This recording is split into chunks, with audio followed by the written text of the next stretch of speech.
side also of the wall. shows kind of real, like what you do with your career is very dangerous. Yeah. I mean, your there's life is really on the line. no question about it. You have chosen probably one of the most dangerous careers ever. Can be. Yeah. I mean, there hasn't been any fatalities for a very long time. Which is Yeah. awesome. Can you hit that wood? Oh, yep. me? There we go. Thanks. Are you OCD? No, I don't want Can you that. do it too? Talking about stuff. Talk and then about stuff. Knock We're on knocking wood. on wood. Yeah. Good luck right there. Well, a perfect example is I had that really bad crash in Englishtown, New Jersey. My dad was talking about it before. Okay. Where I was racing alcohol funny car. And this actually, we learn through unfortunate incidences how to innovate the safety gear, right? And everything, our safety equipment. Parachutes, obviously, we need our parachutes.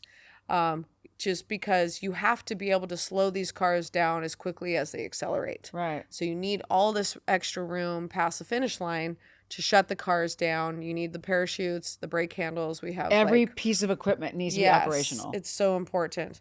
And the way that my parachutes were welded on these two tabs on my rear end of the car wasn't the best way. But I guess that's how a lot of cars were. Anyway, they were only welded on the outside of the tab. So each run I was making was like the fastest we had ever gone. Each run, it was getting weaker and weaker, and it was cracking. Flexing the metal. And the last run that I made with that car, again, I had won the round. Right. And the parachutes, as soon as when you see the video, as soon as the parachutes blossom, they're gone. They open and they're fucking gone. Right. It ripped. It came off. It ripped my rear end open like a can opener and sprayed lube oil all over my brakes. So all in that moment, I was going 270 miles an hour in a quarter mile, and it slowed down as like about 100 miles an hour, but I was still going about $140. Wow. And the way the alcohol cars are versus the nitro cars are, the alcohol cars don't have the downforce that the nitro cars do. They don't have the spill plates in the rear end that like as soon as you lift off the throttle, the car goes, right. You know what I mean? The alcohol cars, not so much. They cut through the air like a knife. So this thing was still hauling butt. And you can't really prepare yourself for these things. You can kind of go through the motions of like, sitting in your car in the pits or back at the race shop. If like they'll time you, they'll be like, okay, you're suited up, you're strapped in, 7-point harness system, fire.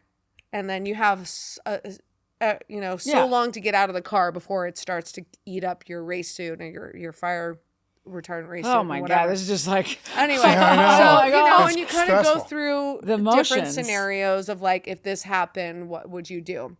And I remember my crew chief always like, going like, you want to line yourself up to the middle of the sand trap, right? You don't want to like turn the wheel, right? You don't want to sudden movements, just go straight. Because then you don't want to pitch it sideways and barrel roll and all that kind of stuff. So I knew I was still going pretty damn fast, and my brakes weren't working, nothing was working. So I was like, I just knew, and this is all happening like, this is like milliseconds, thousandths of a second, right. Like my brain's but just slow-mo, but line yourself up in the middle. Like, this is gonna happen. Okay, what is your brain reflex doing right now? So trip out on this. Like I said, when you go that fast on a consistent basis, your brain slows everything down. Our bodies are so magnificent in this sense, where your brain could just slow everything down, and 5 minutes is more like 5 seconds. 4 seconds is just like 5 minutes. Yeah, like the it's slow motion. Yeah, it's slow motion. So I remember seeing on the side of me in my peripheral one of the track officials going like this. Like don't turn, right? And I laughed for a second, going like, "You think I'm just gonna pitch this thing sideways?" Like, like I had a moment to kind of laugh to myself because I'm like, "Of course I'm going straight." Right? Like, what do you think? I am an idiot? I was like, really? To the end, she's it's like, amazing okay, how much you can think about in such a short amount of time. Exactly. When your brain's at full speed, it is very. It's very crazy. And as soon as I like got, up to the sand trap, I'm like, getting myself lined up in the middle, whatever. As soon as my front end started to cross over from pavement to sand, I took my hands off the wheel because at that point I'm not in control anymore. Okay. And I tucked my hands in my belt like this because I didn't know what was going to happen. You grab both sides of your belt and hold it in? Okay. And there was a fatality at that racetrack a few years prior to that. Actually, I think it was the year prior. And he didn't make it. Wow. His name was Scott Coletta. And I ended up racing for his father after that, which is kind of interesting how the dog came around. Circle.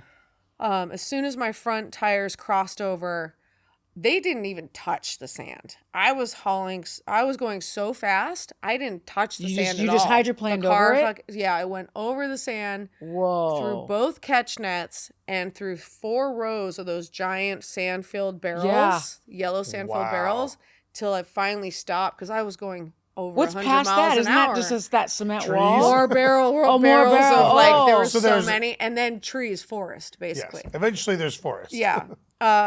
So the way from the motor plate forward, the angle it hit the barrels, it just kind of folded the front end up. Oh, that's why it ended up. Yeah, over the injector, over the motor, because the motor's in front of us, and basically the transmission's right between my legs. So. Yeah, how did you? It's just the angle. I got really lucky. The angle that I hit, and it just kind of went like this, and the car was like this. It was like a 90-degree angle. Were you stuck in it? Oh, well, yeah. So they got you out with the jaws of life or it went something? like this. No. When it hit, it came up, went over on the top, and then came off to the side. So the roof hatch, they could open that, and I unbelted, and they pulled me out. So they had to get you out.